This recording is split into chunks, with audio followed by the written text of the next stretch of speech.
चिठिया भेज जाली दरव कहिए बालमा। चिठिया भेज जाली दरव कहिए बालमा। अपने मामी कई हलिया सब दिन जाने बालमा।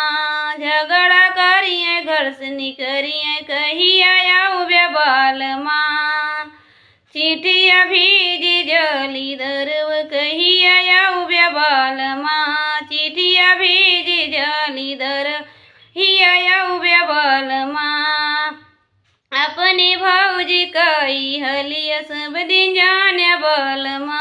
झगड़ा करिए अलगे रहिए कहिए बालमा। चिठिया भेज जाली दरव कहिए बालमा। चिठिया भेज जाली दरव कहिए बालमा। अपनी बहन कई हलिया सब दिन जाने बालमा। अपने बहन कई हलिया दिन जाने बालमा। झगड़ा करिए ससुर जइए कहिए बालमा। चिठिया भेज जाली दरव कहिए बालमा।